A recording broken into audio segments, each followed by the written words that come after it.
In my last life, I was a director in state government, a guy who'd climbed his way up from the ground floor. I'd seen it all. The backroom deals, the high-stakes poker games, the honey traps. You name the political game, I'd played it and won. I never expected my next life would be a reincarnation as the long-lost, true-born son of a billionaire family, missing for 18 years. My first day back in the fold was, of course, the fake son's birthday party. There I was in my faded, worn-out jeans, cornered by them like a perp in an interrogation room. My own mother pinched her nose. If I had known you were so utterly unpresentable, I never would have agreed to bring you back. You're staining the floor. My brother eyed me coldly. We only have one brother in this family, and that's Julian.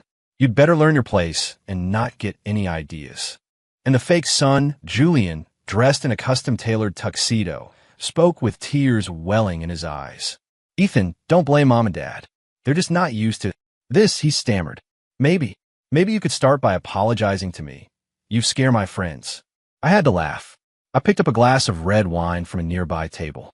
In my past life, we called this a compliance test. In this life, it's just called hazing the new guy. I looked at this family, this dysfunctional, disorganized, and undisciplined amateur hour operation with no clear chain of command. Perfect. This team is a mess. I'll have to manage them myself. Objective. Model unit of the year. 1. I swirled the dark red liquid in the glass, my gaze shifting past them to a nervous-looking waiter hovering nearby. You come here. The waiter froze, pointing at his own chest in disbelief. I nodded. He hurried over, bowing anxiously. I handed him the wine glass and pointed to a small puddle on the floor, spilled when one of Julian's friends had jostled me earlier. Clean this up. Furthermore, I said, turning to my biological mother, the elegant and expensively maintained woman. According to standard event protocols, a stained carpet should be replaced immediately, or guests should be redirected to a secondary reception area. Allowing a spill to compromise the aesthetic integrity of the event is a dereliction of your duties as hostess. My mother's perfectly painted face began to twitch, her lips tightening. You. I ignored her and turned to my so-called brother, Ethan Sterling. Your responsibility is to protect members of this household. A moment ago, this young woman, I gestured to a garishly dressed girl next to Julian, verbally assaulted me. As the elder brother, your failure to intervene was also a dereliction of duty. Ethan's face went black as thunder. Finally, my eyes landed on Julian's tear-streaked face. As the guest of honor, your primary objective is to entertain your guests, not to manufacture internal conflict and undermine family unity. Inciting guests to pressure a member of your own family. That's just a poor operational tactic. I paused, then delivered my final assessment in a calm, even tone. All 3 key personnel derelict in their duties. The overall management of this birthday party is rated unsatisfactory. The corner fell into a dead silence. Julian's tears clung to his eyelashes, forgotten. My mother was trembling with rage, the finger she pointed at me shaking uncontrollably. Ethan ground his teeth. Who the hell do you think you are? He hissed. I'm Jacob Sterling, I said, stating my name. As of today, I am assuming the role of the true-born son of this family. I look forward to working with all of you.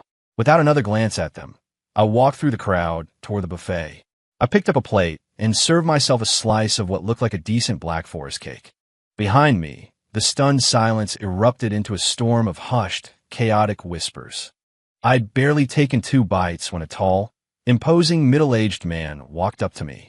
He wore a dark, bespoke suit and had the same browline as Ethan, but his eyes were deeper, carrying the unmistakable authority of someone long accustomed to being in charge.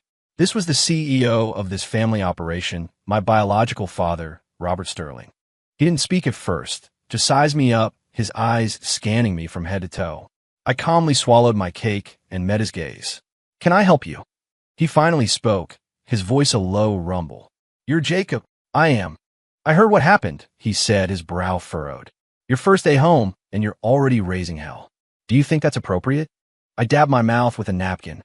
Dad, I said, trying out the word. His expression flickered. This wasn't raising hell. This was a new hire orientation combined with a necessary course correction. This entire organization of yours is rotten from the foundation up.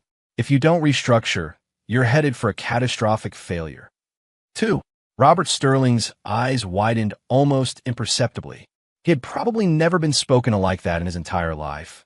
Certainly not by a son he just pulled out of some backwater town. His face hardened, and the pressure in the air around him dropped.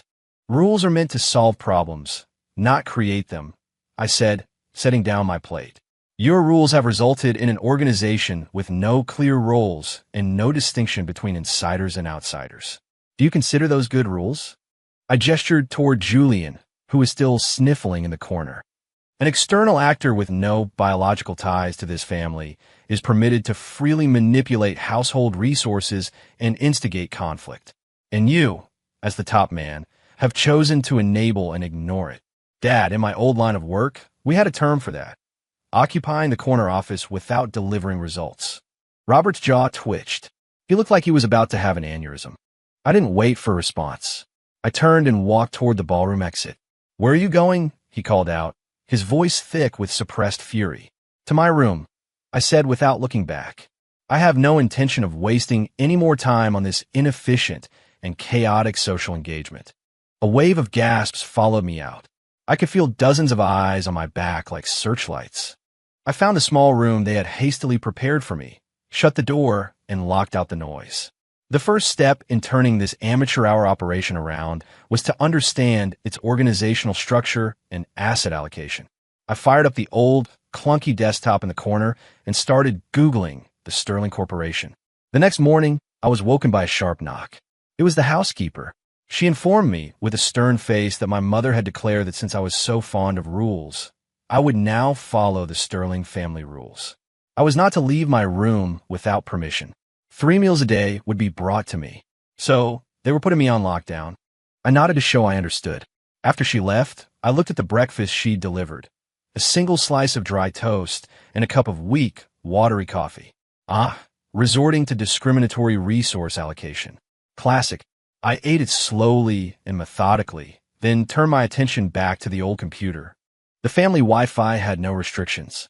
In a single day, I downloaded and analyzed the Sterling Corporation's last 5 years of public financial statements, along with every news article, interview, and personnel change I could find. By afternoon, I had a solid grasp of the organization's current status. The Sterling Corporation's primary business was in traditional real estate.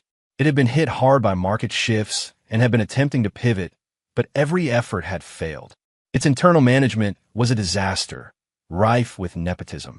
Several key positions were held by my mother's relatives. Robert Sterling was a man of vision, but he was autocratic and refused to listen to advice. Ethan Sterling, currently a vice president, was arrogant and incompetent. The few projects he'd managed had all been spectacular failures. And then there was Julian, the fake son. He was a piece of work. He held 5% of the company's non-voting shares, netting him millions a year in dividends. Not only that, but he had also founded a personal studio that was registered as a subsidiary of the Sterling Corporation. It exclusively handled the company's marketing and design contracts, at prices far exceeding the market rate. A classic shell game. He was easily siphoning tens of millions from the company every year. I looked at the gaudy, amateurish marketing posters his studio had produced. I had to smile. They weren't raising a son. They were feeding a giant, parasitic tapeworm. 3. On the third day, my house arrest was lifted.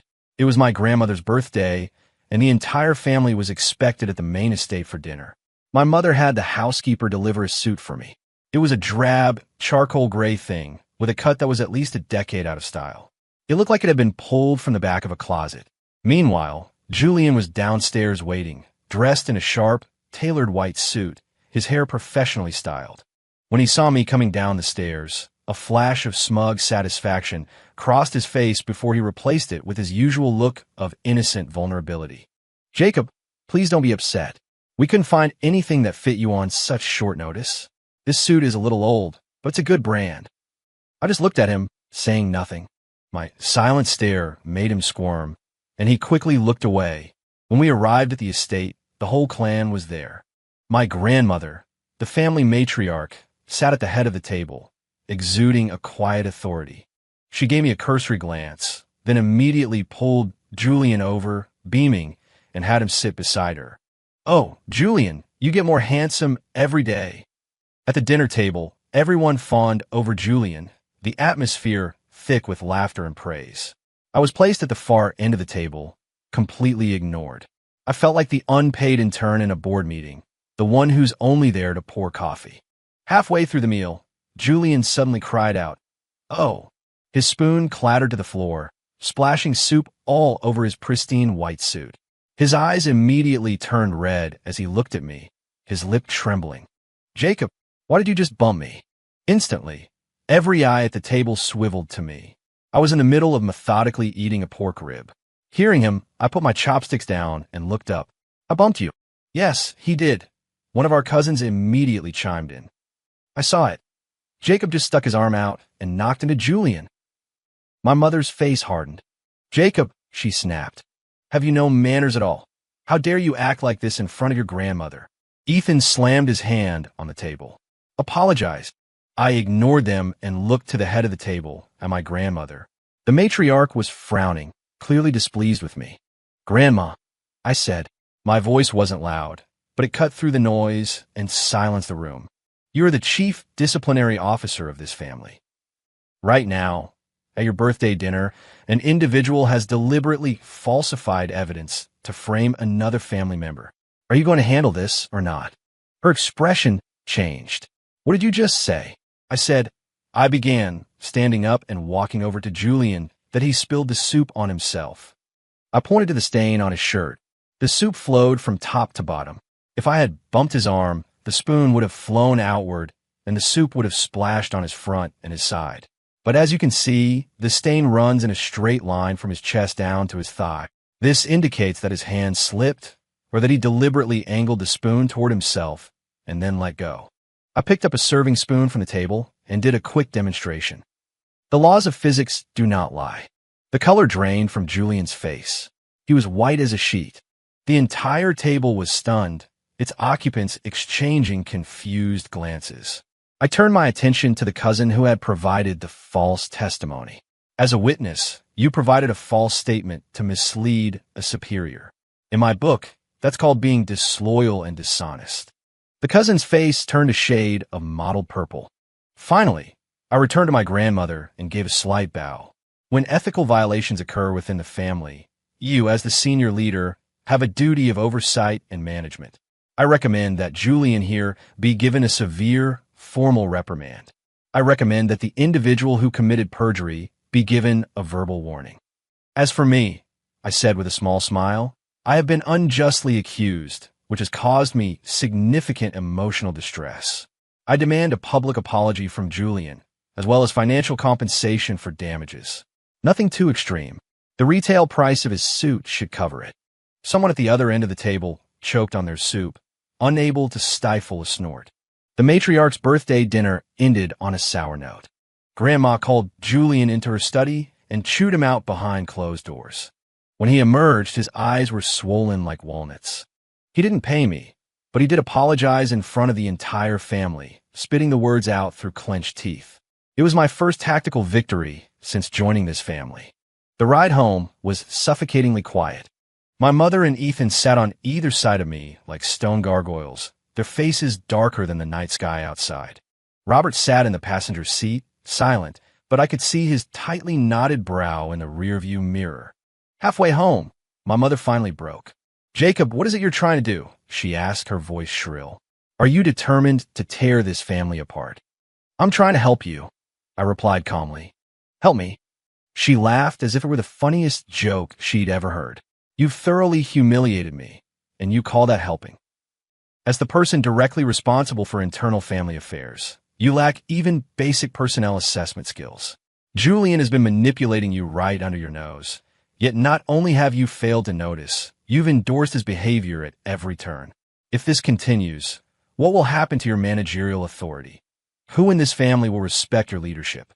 What I did today was help you secure your command." My little speech left her speechless. Her chest heaved, and, after a long moment, all she could manage was, "You're just twisting words." "Facts speak for themselves," I said, leaning back and closing my eyes. "You can take your time to think it over." For the next few days, the house was quiet. Julian started actively avoiding me. The look in my mother's eyes when she saw me had shifted from pure disgust to something more complicated. I used this period of calm to launch the second phase of my family culture rectification plan, establishing a formal code of conduct. I spent one evening drafting a document titled Sterling Family Code of Conduct and Performance Review Policy, Draft. It detailed the rights, obligations, and responsibilities of each family member, as well as rewards and punishments for various behaviors. For example, any individual found to be sowing discord or creating family conflict will have their monthly allowance reduced by 50% and will be required to submit a written self-assessment of no less than 1,000 words. Any individual who makes an outstanding contribution to the family will be eligible for the Family Contribution Award, accompanied by a material bonus. The next morning at breakfast, I placed a printed copy of the draft in front of each person's plate. This is a draft of a new family code of conduct I prepared. Please review it and provide your feedback. Ethan didn't even look at it. He crumpled the paper into a ball and threw it on the floor. Are you insane? My mother picked up her copy, read the title, and her hands started to shake with rage. Jacob, who do you think you are? Julia, meanwhile, just looked timid. Jacob, we're family. Do we really need to be so formal? Only Robert picked up the document. He read it carefully from beginning to end. His expression shifted from initial contempt to thoughtful concentration, and finally, to something resembling deep consideration. For a full 10 minutes, the dining room was silent.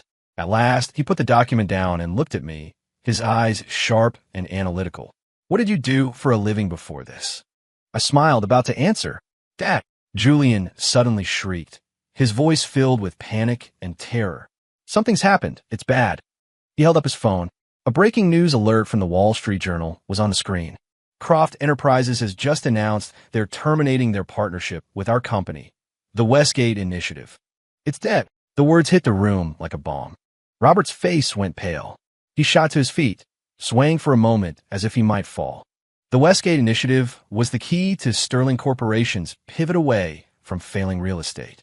It was the project he had poured his heart and soul into for years. My mother and Ethan were in shock. How could this happen? The deal was practically signed. Julian's eyes, full of tears, darted toward me, his gaze laced with venom. It was you. It has to be you, he screamed, pointing a trembling finger at me. Dad, someone from the Croft family met with him yesterday. He must have said something to them. He sabotaged the project. Isabel Croft despises this kind of family drama. You must have gone to her and tattled. In an instant, I was the enemy. Robert's eyes were bloodshot as he stared at me, a look so intense it felt like he wanted to tear me apart with his bare hands. Was it you? He growled, the words forced from between his teeth. I looked at this room full of panicked, incompetent people. The moment a crisis hits, their first instinct isn't to solve the problem, but to deflect and find a scapegoat. Utterly rotten. I met Robert's gaze without flinching. Dad, before we start assigning blame, don't you think we should first ascertain what the problem actually is? You dare talk back? Ethan roared, lunging at me and grabbing the collar of my shirt. I'm going to kill you, you damn jinx. A hand shot out, fast as lightning, and clamped down on his wrist. I applied a little pressure. Art. Ethan cried out in pain as his arm went limp. I pushed him away and straightened my collar.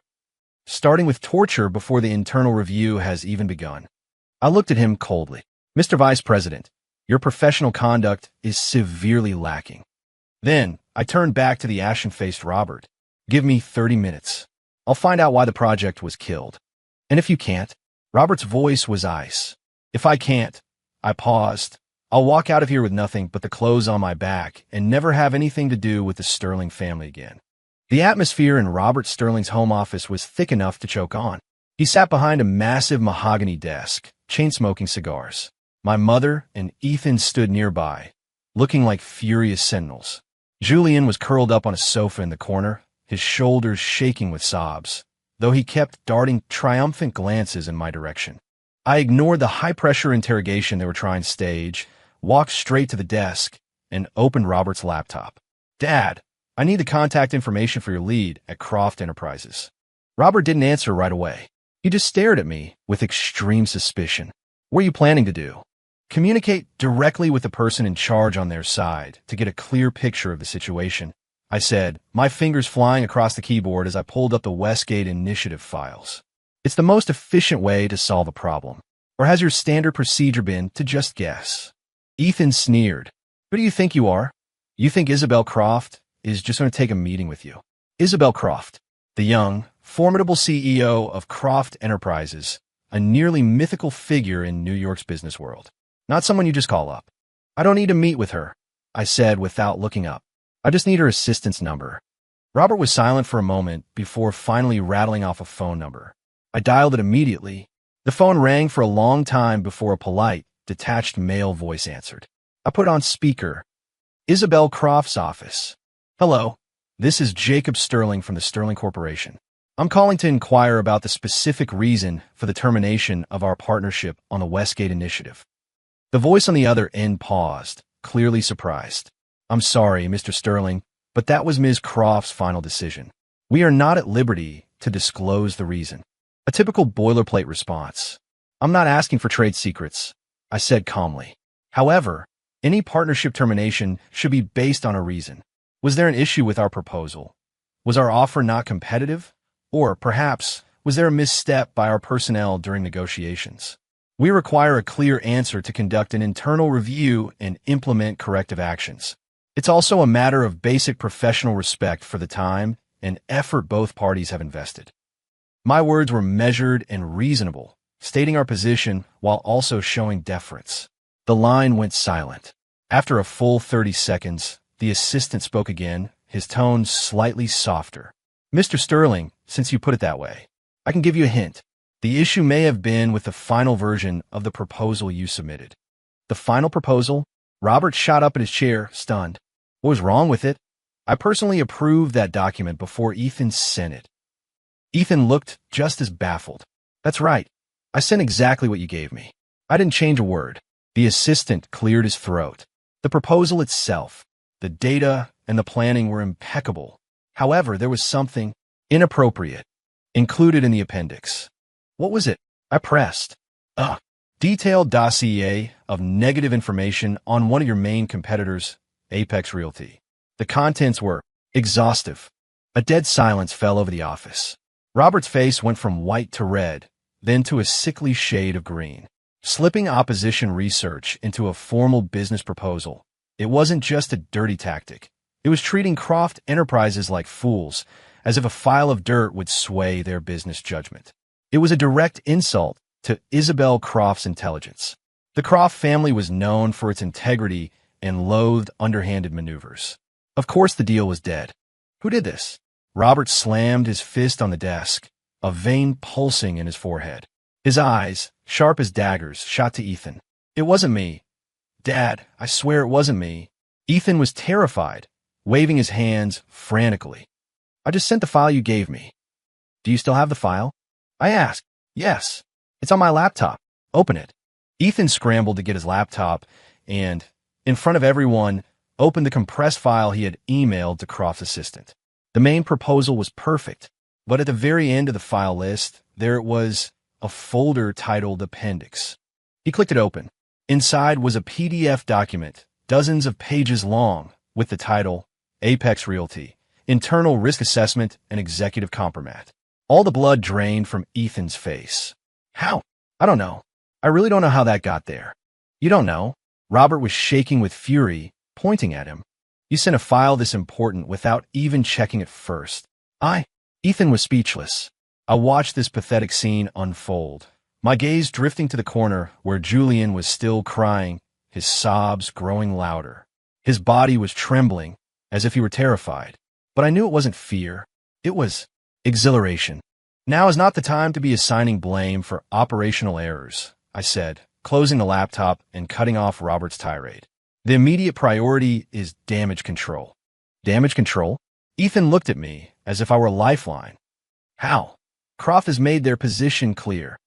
Positions can be changed, I said, turning to Robert. Dad, what's needed now is for you to issue a formal apology to Isabel Croft. Apologize? Robert's face was a mask of fury. I'm Robert Sterling. I don't bow to anyone. This isn't bowing. This is crisis management. It's about taking accountability for our own failures. I spoke each word clearly. As the head of the organization, when a major operational failure like this occurs, shouldn't you be the first to step up and accept leadership responsibility? Operational failure. Robert's jaw twitched again. After the apology, step 2 is a full internal investigation. We find the saboteur who planted that file. My eyes casually swept over Julian. His crying hitched, and his body went rigid. Step 3, we prepare a new, more compelling proposal and resubmit it to Croft Enterprises. That's impossible, Ethan said, defeated. They won't give us a second chance. Chances are earned, not given, I said, pulling out my phone and dialing a number. Perhaps we can find an intermediary. It was the number of an older gentleman who'd taken a liking to me at a business dinner once. He played poker with Isabel Croft. In my past life, networking like this was second nature. Robert stared at me, his expression a maelstrom of shock, doubt, and a tiny sliver of hope. Fine, he finally ground out. I'll give you 3 days. If there's no progress in 3 days, you get the hell out of my house. With his authorization, I moved immediately.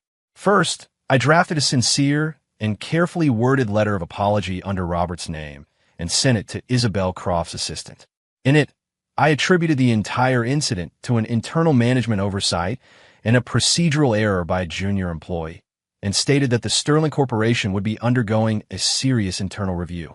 Next, I contacted my poker-playing acquaintance and asked if he could help arrange a brief meeting with Isabel. Only after I had set these things in motion did I turn to the issue of the saboteur. I had Ethan email me the compromised file from his laptop. I'd spent time in an IT security division in my past life. This was familiar territory. It didn't take long to pull up the file's metadata and review its creation and modification history. The file was created by an unfamiliar username. But the last modification, the one that added the appendix folder, was made just 5 minutes before Ethan sent the email. And the IP address that accessed the computer was registered to our home.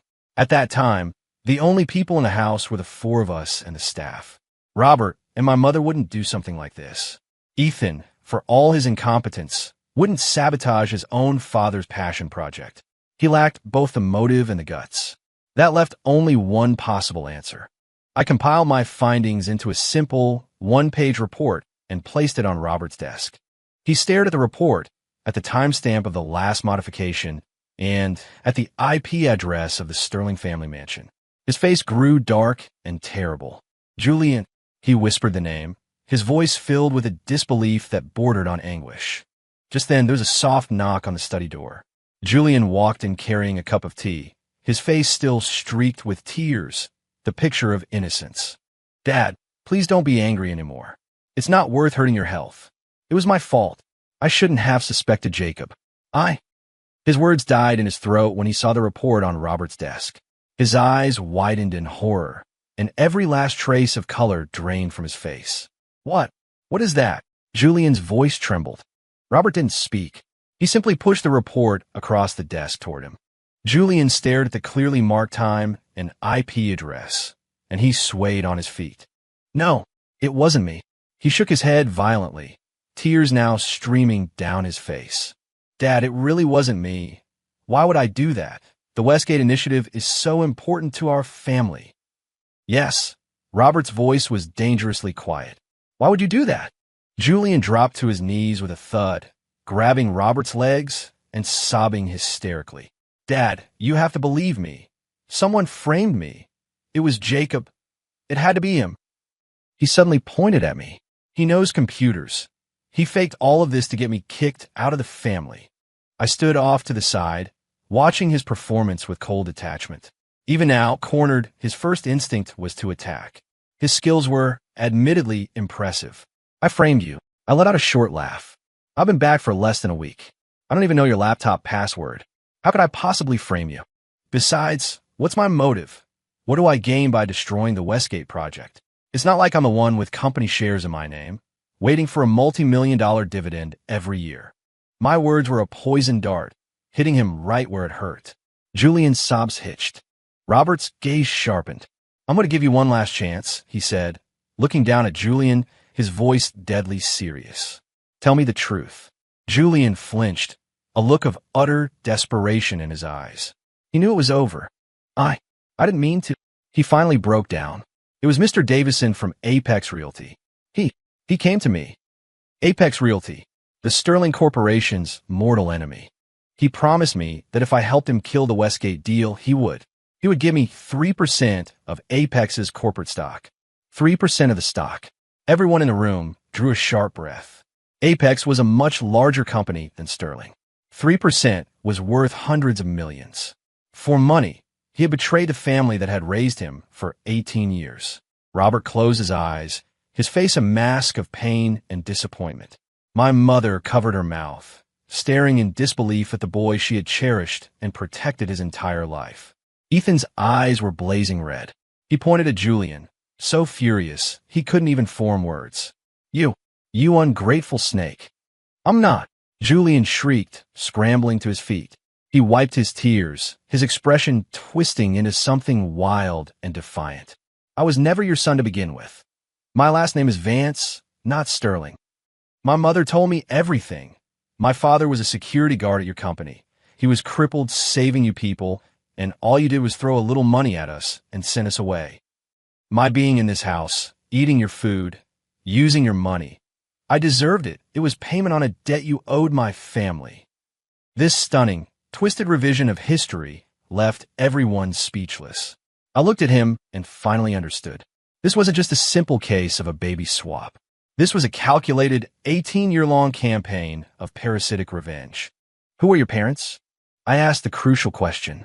Julian sneered, about to speak, but the study door was thrown open. A woman in her 50s, wearing a housekeeper's uniform, rushed into the room and threw herself in front of Julian, shielding him. It was Mrs. Diaz, the family's housekeeper of over 20 years. Don't you dare lay a hand on my son, she screamed, spreading her arms like a mother hen, her face a snarl of pure rage. The truth, in that moment, was finally and irrevocably revealed.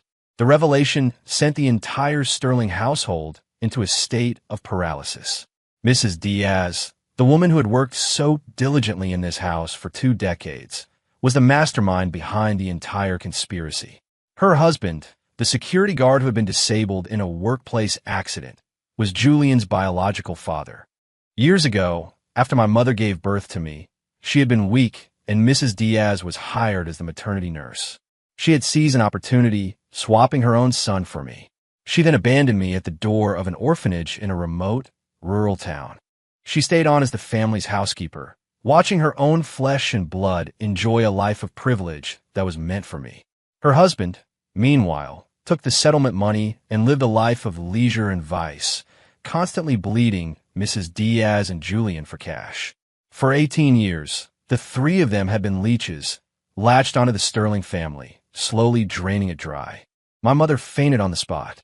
Robert Sterling seemed to age 10 years overnight. Ethan fell into a spiral of self-doubt, realizing the brother he had loved and defended was the son of his family's enemies. I was the only one left standing. I had no time to dwell on the tragedy of my own stolen childhood. There was a crisis to manage. The first thing I did was call the police. Mr. and Mrs. Diaz were guilty of kidnapping and fraud. Julian, as an accomplice, was just as culpable. The police arrived quickly and took away a wailing Mrs. Diaz, a stone-faced Julian, and his deadbeat father, whom they picked up in an illegal gambling den. For the first time, police cars were parked in the Sterling family's driveway. The scandal was too big to contain. The second thing I did was salvage the Westgate initiative. My acquaintance came through, securing me a meeting with Isabel Croft. It was held in a private tea room at an exclusive club. I went alone. Isabel was younger than I expected, dressed in an elegant but understated dress, her hair pinned up. She had an aura of cool composure. She sat behind the tea table, preparing the tea herself with fluid, graceful movements. Mr. Sterling, she said, pushing a cup toward me without any preamble. Miss Croft, I nodded, getting straight to the point. I want to once again apologize for the trouble our company's internal mismanagement has caused you. She didn't respond, only met my eyes. The saboteur has been identified and has been handed over to the authorities. As for the Westgate initiative, I hope we might have one more chance. I placed a new, bound proposal on the table between us.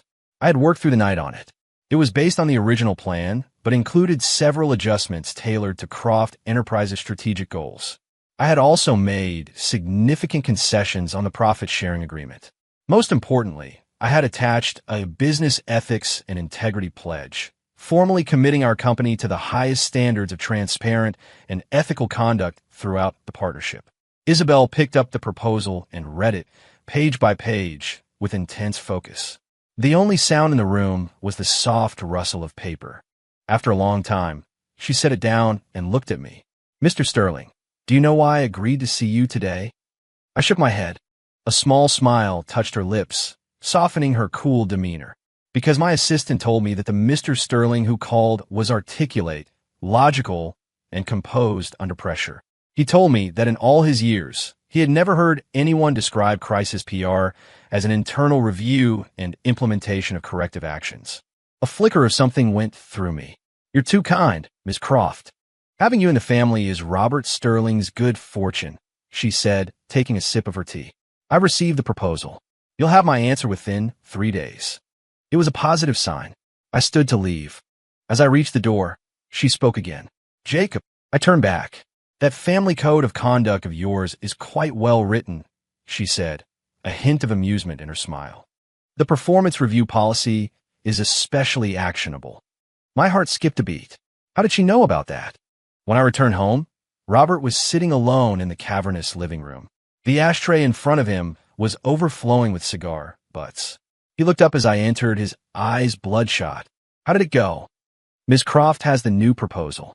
She said she'll get back to us." He nodded, but the tension in his shoulders didn't ease.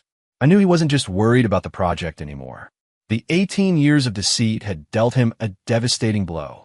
The son he had poured all his love into was a manipulative fraud. The son he had despised and rejected had stepped up and saved the family in its moment of crisis. That kind of cognitive dissonance could shatter a man's world.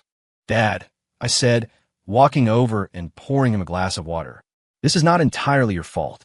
He looked up at me, his expression bewildered. "When an organization has a problem, you can't just blame the CEO," I said calmly. "The VP is responsible for a lack of oversight. Middle management is responsible for poor execution. And the ground-level staff is responsible for complacency. In our amateur hour operation, everyone had a role in the failure. Your problem was a hands-off management style that lacked effective control mechanisms. Mom's problem was allowing personal favoritism and emotion to override rational judgment. My brother's problem was a lack of professional competence and political savvy. As for Julian and his family," I paused. "They were a hostile, premeditated infiltration by an external entity." Robert stared at me as I delivered my post-mortem analysis. The look of agony on his face slowly morphed into one of utter bewilderment. "So, now isn't the time for regret," I said, placing the glass of water in his hand. "Now is the time for a deep, painful, top-to-bottom restructuring of this entire household." 3 days later, the call from Croft Enterprises came. The deal was back on. Furthermore, Isabel Croft had personally stipulated that I, Jacob Sterling, was to be the sole project lead for all communications. When the news broke, Robert sat in his study alone for the entire afternoon. That evening, he called me in. He handed me a folder. It was a stock transfer agreement. He was transferring 15% of his shares in the Sterling Corporation to me. "From now on, you're not just my son. You're the second largest shareholder in this company." He looked at me, his eyes weary, but also filled with a profound sense of relief. "This family, this company. From now on, I'm counting on you." I didn't refuse. I had earned it.